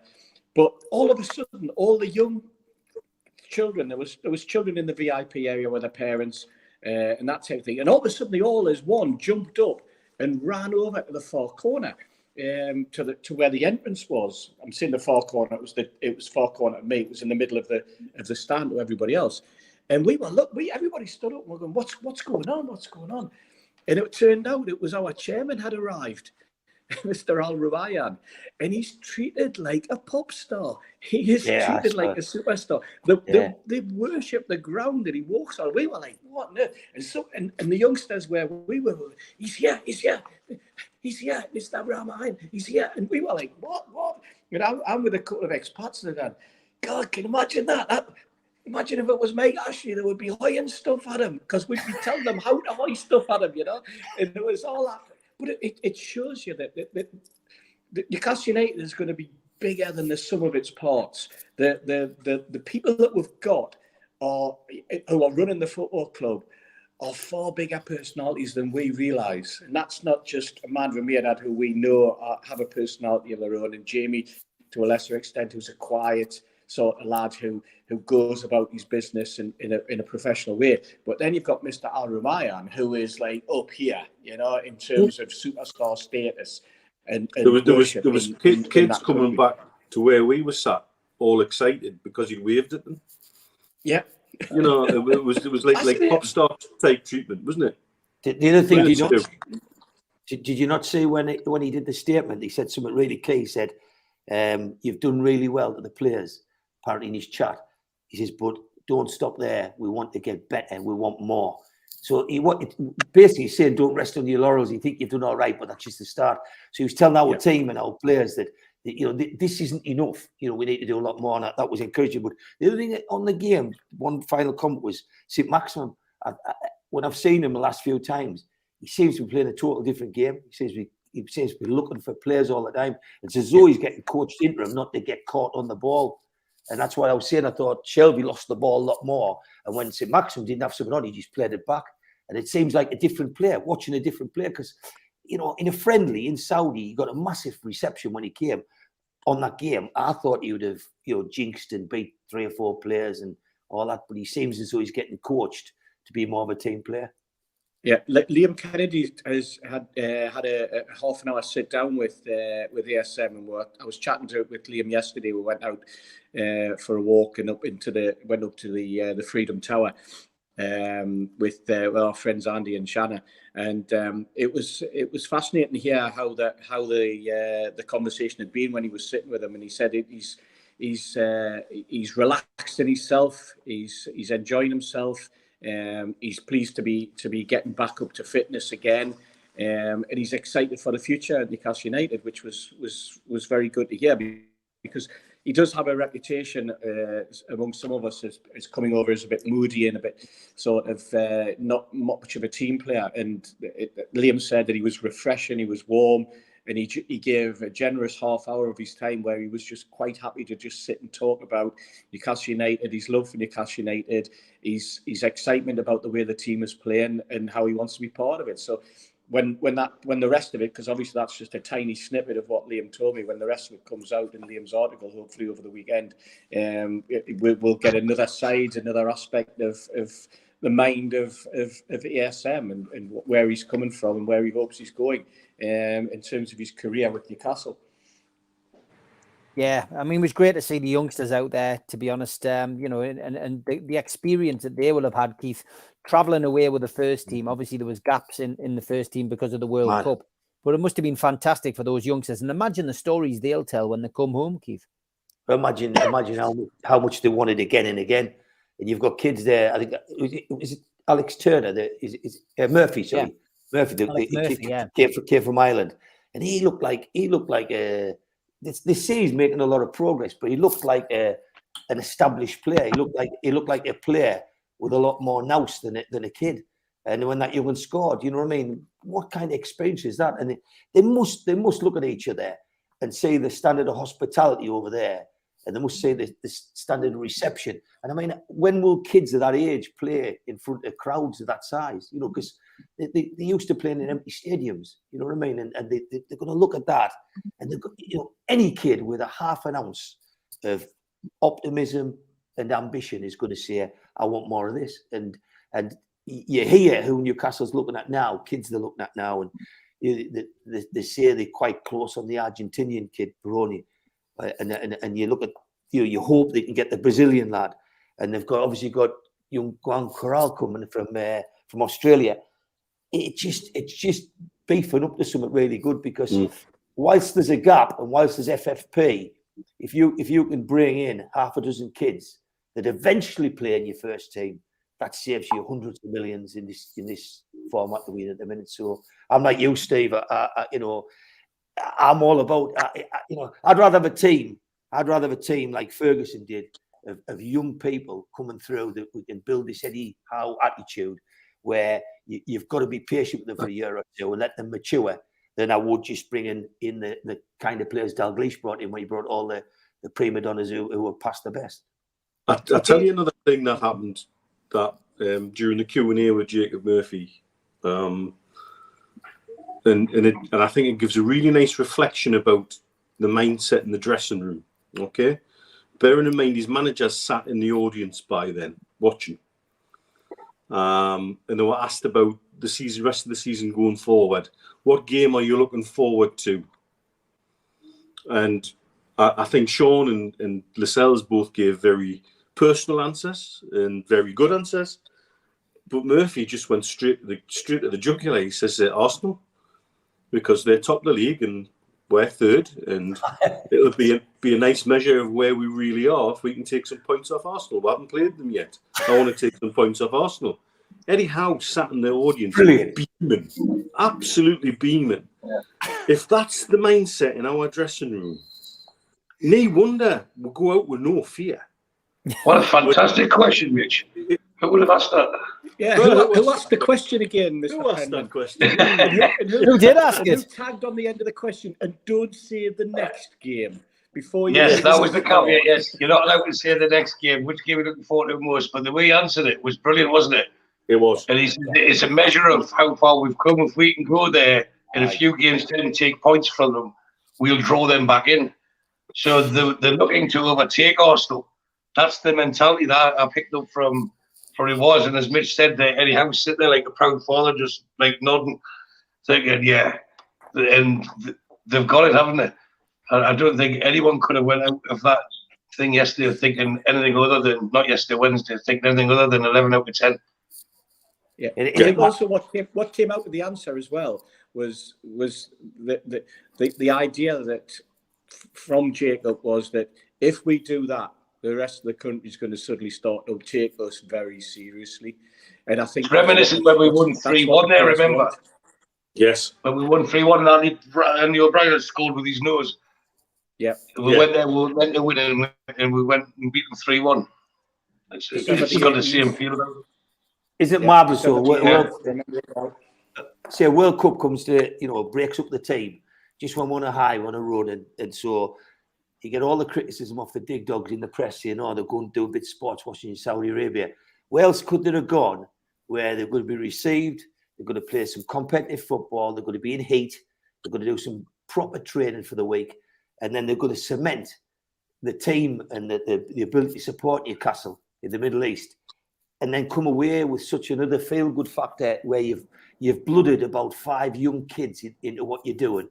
You've give the likes of Joe Linton and Almiron another couple of goals apiece to put on the record. Like what? And you just look at the whole thing and think, well, this is going to go on and continue, and the two regions are going to develop together. No matter what anybody says, we don't care. But we've just seen our team go away and do an absolute brilliant, worthwhile exercise, not just from a fan's perspective, but on a football pitch.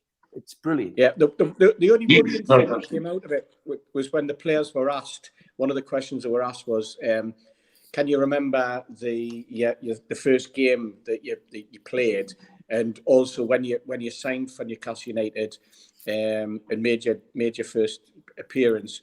what song did you get up and were you forced to sing in front of your teammates? And when two of them said Justin Bieber, I just like sunk back into my seat. I thought, Christ almighty. So I had to call Sean afterwards, and I said to him, you know what, Sam Fender will never forgive you for that. And he went, well, the excuse for it is Sam hadn't brought an album out at that point in time, otherwise I would have sang Sam Fender. You know what I can't believe more than anything? Keith's just mentioned about being in heat, and you've just mentioned colours, and we haven't done lookalikes yet. Here it comes, guys. You set yourselves up.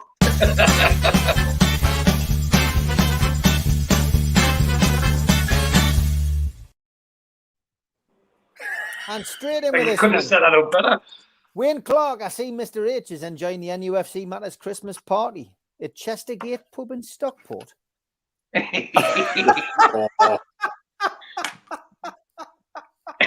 Fantastic. Amazon, because it's Steve Hastie's birthday, says Steve. I wonder who this is, says NUFC Jordy. Weird dogs. And this one, Steve Lass is preparing him for tonight's show. And even disguised as his friend, there was no escape from Steve Hastie. Thanks, Albert. And when it comes to hairdo, Steve likes it doggy style. Has Steve dyed his hair, says Guy Carr? Somebody else thought he had as well. Looks like he finally dyed his hair. Right. And Steve Hastie from Stephen Moore. That was obviously on his way at the airport. Ian says, had you told me you were wearing that shirt, I would have put this ball in my head. Steve, you were a cat. Oh, I'm going to do my best mate, Ashley. Watching 1899 tonight, surprised to see this character who claims to be called Henry Singleton, but we know better. And he couldn't.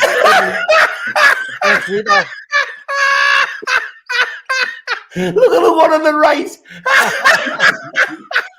Steve Hastie is a rocking dog, says Stephen Moore. That's a good one as well.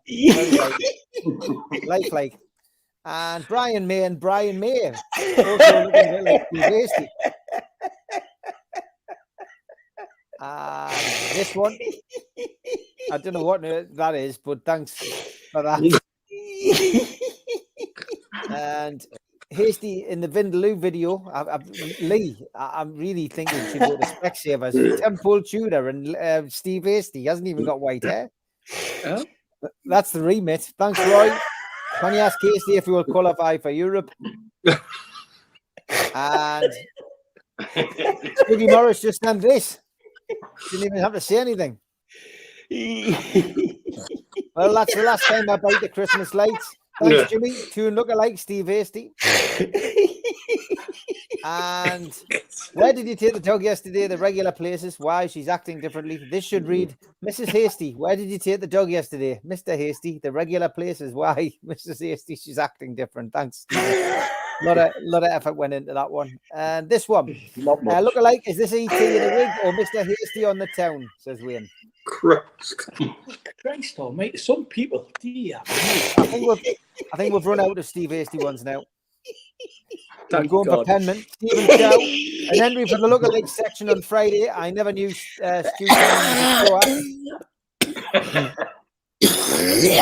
Definitely got your eyes.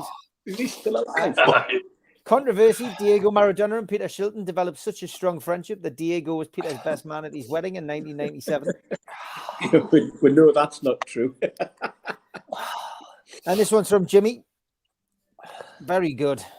Very good. Yeah, I see that. And this one from Rita. And Flo and Gareth Bale from Bod. Yeah. Chris Smalling and Barack Obama. Brilliant. That's brilliant. Oh, right. And Ross Townsend, Lewis Hamilton. That's superb, isn't it? And Brazil manager Tite and Grouty from Porridge.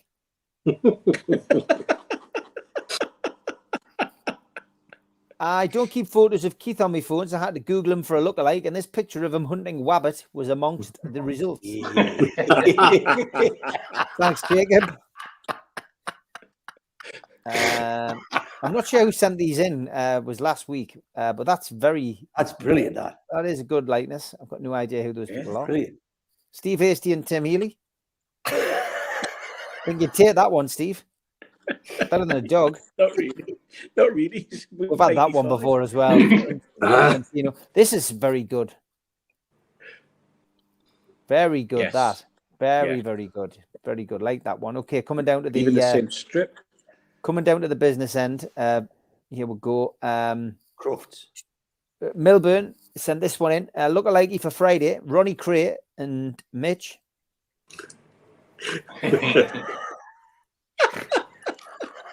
Steve Wraith, Jack Duckworth, and Sir Keith spotted with the Mackhams at the England-Senegal game. He hasn't got a sellotape on his glasses. Stevie San Wraith, super striker.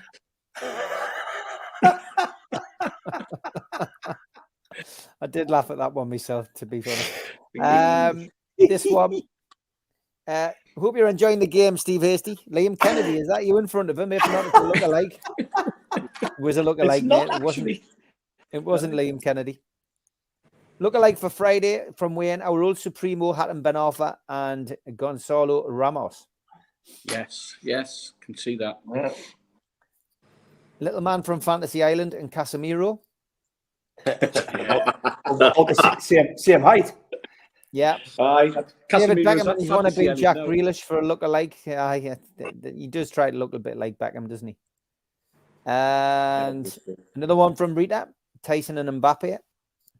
Yeah. Ken Dodd and Luis Suarez. Oh my God. Brilliant. That. Very good. And Alan McKenzie sent this one, and Gale and Mbappe. Never likeness stops. That's where the likeness ends. It is, yeah. Gareth Vardy, thanks for this. Phil Foden and a mean-looking cat. Leighton Baines and Sir Bradley Wiggins. Quality. Yeah. And James Milner and Lee Evans. It's good, that. Yes. Top three. Me and Al Walid. Not sure what Al Walid's doing there, like, but we've got a hat on, I guess. Looks as though he's near the end. And this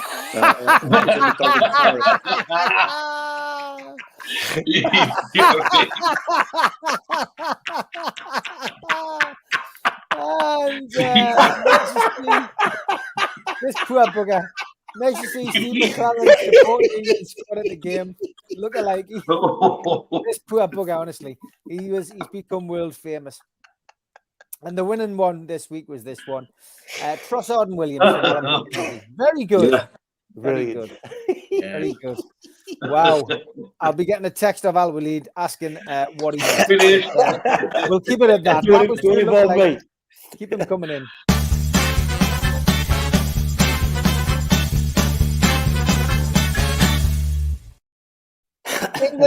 England quarterfinals. We've got the next one on in 20 minutes time. Argentina kicking off shortly. But Brazil are out. Keith, England tomorrow take on France. Interesting watching the developments of this. The lads have probably missed most of it, but I did enjoy Kyle Walker's interview, Keith, where they must have asked him the same question 4 times about Mbappe.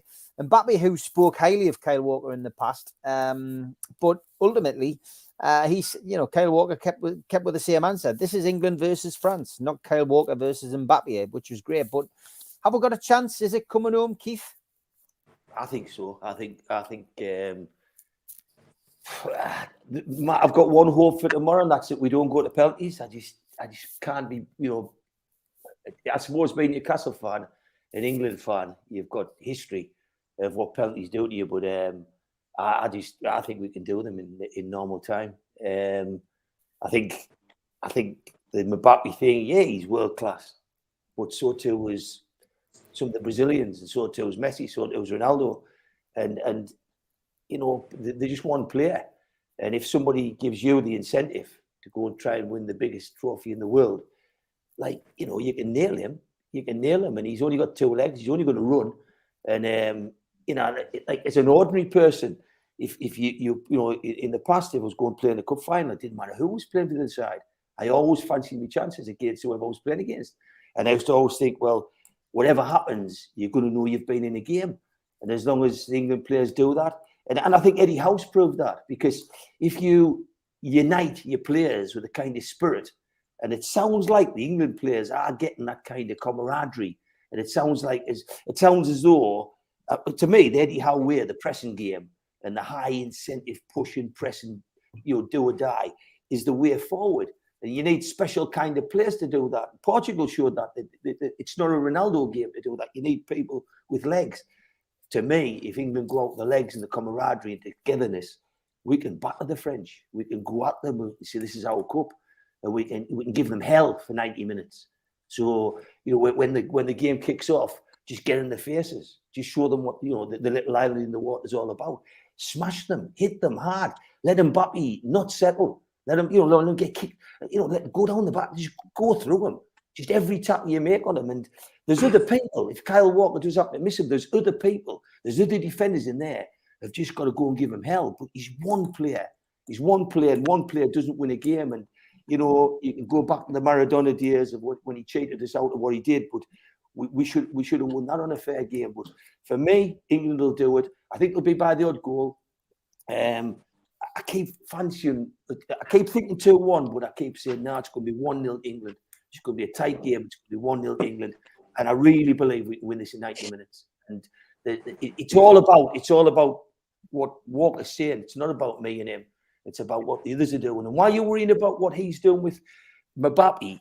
Worry about what the kids at the end of the pitch are doing with the white shirts on. Because we can do this. We can beat them. And you'll never get a better chance to make a name on the World Cup than you have now. Because even the next game that's coming on, they've all got massively tipped Argentina to win. I think Holland might do them. I think Holland might turn them over. You know, that's not by any means over. But when Croatia's getting to where they are, and you look like Morocco get to where they are, you just sit there and think this is there for anybody. Never a better chance to win a World Cup than now, and I think England can do it. Stu, Scotland fan, we know, but it's, you know, this is a monumental game. This is a make or break game for England, and with Brazil going out, we don't know what's going to happen between Argentina and Netherlands tonight, but England have got to be one of the favourites if they can beat France tomorrow. Can't disagree. I think you can be cynical and say everything's fallen into place for England, but they can't control what happens in other games. And the only thing they should be focused on is their game. And I predict on Wednesday, I think England will win in extra time. I haven't changed from that. As long as the players, because everyone bangs on about Mbappe and Griezmann. England have got good players as well. And whoever plays, not even whoever plays best on the right, it'll be about mentality more than anything else. And if you look at what Croatia did tonight, did they play better than Brazil? No, but they managed the game a lot better, just like Morocco did the other night against Spain as well. You get through that, then you're one game away. The way the draw was opened up, there's every chance England can go all the way. But that's not my concern. My concern is, as you know, as you mentioned there, my team, Scotland. But the team I support above and beyond any others is Newcastle United. So from a selfish viewpoint, I'd like England to get beat tomorrow so Wilson and Trippier and Pope can come back home safer and get a rest and get back into the Newcastle team quicker. But I've got lots of friends, many friends who are rooting for England tomorrow, and I'll watch the game with the gentleman who Mitch had a tour around his property yesterday. He's travelling to Bahrain to see me in the better half with his family tomorrow. So I'll be watching the game with him. But as a neutral, but I still think England will do it. But I'm not one of those, I support Scotland, so I want England to get beaten, cheer when they do, or if they do, or eventually when they do. To me, it's a game of football. It's just like watching the Argentina and Netherlands game later. But I'd be happy if my friends are happy. And if England go on to win it, then I'm pleased for you. But what happens after that is when it gets rubbed in my face forever, because Scotland have always been a massively underwhelming team, so we've never expected, we get excited if we ever qualify. So England can do it, of course they can. They've got a squad that's capable of winning the World Cup. They had that before the tournament, before these other teams, before Spain went out, before Brazil's went out, so before Germany went out. So who's really left? If they win tomorrow, then I would say the favourites to lift the trophy. To be fair, Stu, you get excited when you get a corner. And that's exactly why people don't like England with comments like that, Mr. Patterson. You've got 5 minutes to bid on the Lee Clark t-shirt, and there is no bids for the Lee Clark t-shirt. If you want to make a bid underneath it. Any proceeds from that goes to the food bank. It'll be signed by Lee Clark. So get your bid in. Got 5 minutes to bid on it. Is there no bids on it? No bid. 25 quid. You'll need to put it on 26. The tweet, though, mate. You need to put it on the tweet, lads. I'll leave it open. If you can get it on the Twitter, that would be great. So, Steve Hasty, on to you, mate. The England game, it's huge, really. This, and Mbappe is one player, but from watching the Senegal game, France will be concerned about what England bring to the table, won't they? Oh yeah, absolutely. I watched the Senegal game in Goodfellas with Mitch and a few other lads, and thoroughly enjoyed it. What a performance! Didn't expect it, I must admit. And talking to some of the lads who we were with on Wednesday and Thursday, who had actually come over from Doha, who went back straight after the match last night. I don't think they expected it. The feeling from the diehard sort of Newcastle stroke England followers was that after the first game, we've kind of flattened to deceive. Felt as though we weren't really performing as a team. Felt we were a bit disjointed. Felt as though that there was just something lacking. Whether that was just an air that they were picking up and a vibe they were picking up, I'm not too sure. But from my perspective, I thought from the Senegal game, we all of a sudden look like the sum of the parts, in terms of the quality that we've got in the team, the camaraderie more than anything. And as both the lads have mentioned, the fact that England and need to be on the front foot. They're halfway there in terms of the camaraderie, the kind of thing that Eddie Howe's brought into the squad. Now they need to play more of an impactful game. They need to be a bit more pressure in terms of getting into the faces of the French. Mbappe is just one player, just in the same way that Neymar was one player. And you concentrate too much on Neymar. Look what happens. You slip up in other areas, and that's what's happened to Brazil. There's plenty of other big players in the French team. The man that worries me, not necessarily Neymar, is Giroud. If they have to call on him, I think he's the sort of player who knows the England setup because he played in both Arsenal and Chelsea, and he knows how to handle some of our players. And I think we do struggle against that type of player. I think he's a majestic player. But for the rest of them, they've had their injury worries, they've had their concerns. The French lost a few key players, and I don't think they've necessarily been playing that well either. And there's been a lot of that. There's been a lot of countries where you would think, with the way that the fixtures have landed and the way that the cup itself has landed, the competition that is, that being in the mid-season, that would have done a lot better than they had. But for one reason or another, they've faltered. Now the path is open for England. It's a great opportunity. For me, what I think we could be looking at a repeat of what we got in '82, where we didn't go in and we weren't scared of the French. Unfortunately, we were scared after that when we then turned into a negative team again. But I think I'm going to go, believe it or not, I'm going to go for a Scottish penman, a 3-1 victory to England, and we'll move on into the semi-finals. And once you get to a semi-final, as we know, it's a case of anything can happen. We've just got to keep our feet on the ground. Yeah, certainly have. But it's exciting. Mitch? Got to agree with Keith. We will never have a better chance. If we can get past France, we will never have a better chance. I've been seeing so far that I think we'll be done 2-1. I think we gave Senegal too many chances. I think if we give France that many chances, we'll struggle. But we do clearly have more gears to go through. The one for me that I find interesting is because of injuries, France didn't bring a full squad to the tournament to start with. There were one player down that Deschamps decided not to bring. They've lost players during the tournament. So they've got a lot more players with a lot more miles in their legs than we have. And that could be more significant if we go to extra time. If we go to extra time, we'll have fresh people to come off the bench of equal or better quality than what's on the pitch. Whereas, do they have the same luxury? I'm not convinced they do.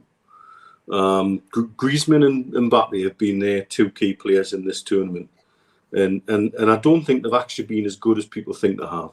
I think Mbappe has really produced some goals of the kind of you'd expect to come from him.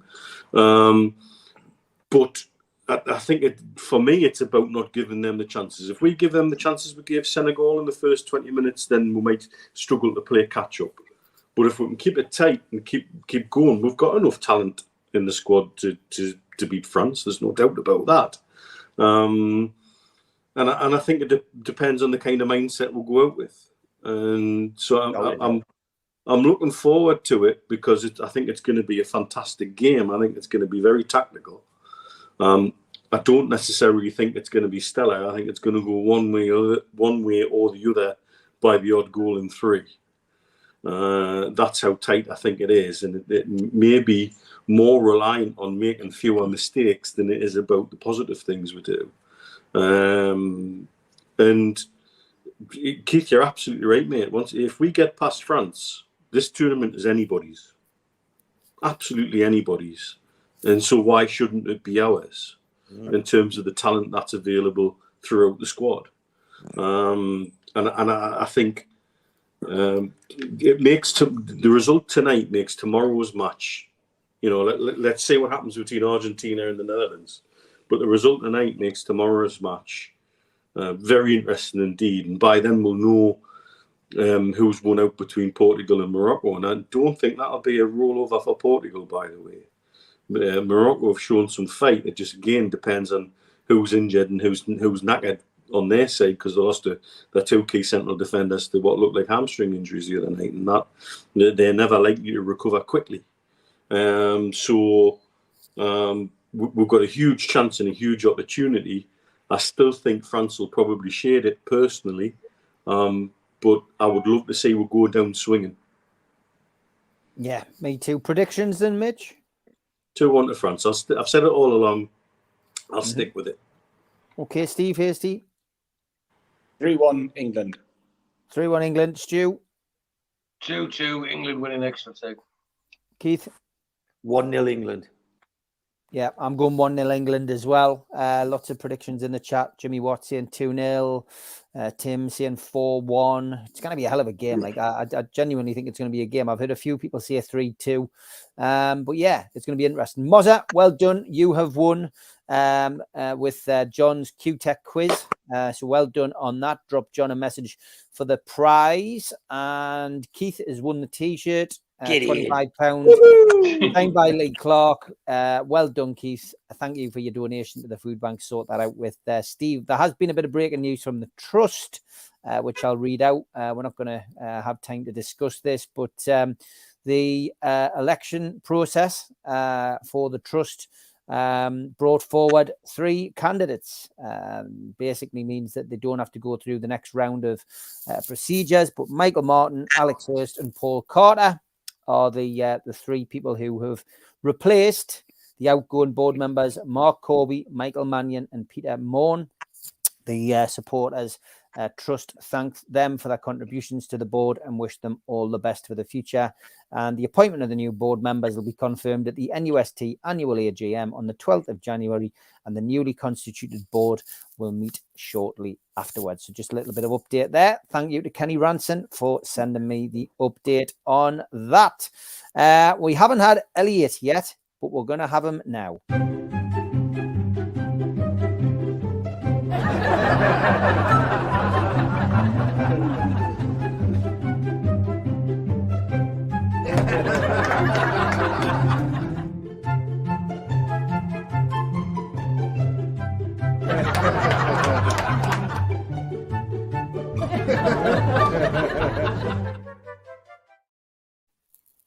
I bought a DVD showing of all Ronnie O'Sullivan's 147 breaks. It was in the clearance section. Yeah. Thanks for that. Thanks for that, Elliot. And congratulations to Gary Wilson, Scottish champion. Absolutely fantastic. Great to see a local snooker player winning big at last. A lot of hard work and effort goes into that, and I'm sure he will be having a well-earned celebration in due course over the Christmas period. I was also sent this on Facebook. Jude Perez, thanks for this. This was my old boy, he says, Nalberto Solano Perez. He reached the grand old age of 20 and supported the tune until the very end. I've got a cheeky little rascal now called Miguel Almiron. He's a Fiesta, black and white one, so it would be rude not to call him anything else. But there he is, Nalberto Solano Perez, a ripe old age of 20, passed away into cat heaven, looking handsome with his tune scarf. So thanks for sharing that on Facebook with us. And if you want to share anything with the show, you can send something to me and the lads on Twitter, or join the Facebook group. We are a group and a page on there, and you can stick stuff off. Over 7,000 people on the Facebook group now. So please chip in if you can, and you want something featured on the show. Not seen Julie in the chat tonight, so maybe she's going to have to watch on catch up, but I haven't forgotten.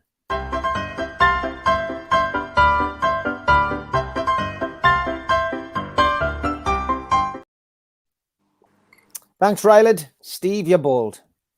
A lot of hard work and effort went into that one, son. But it just means we can play the cat music.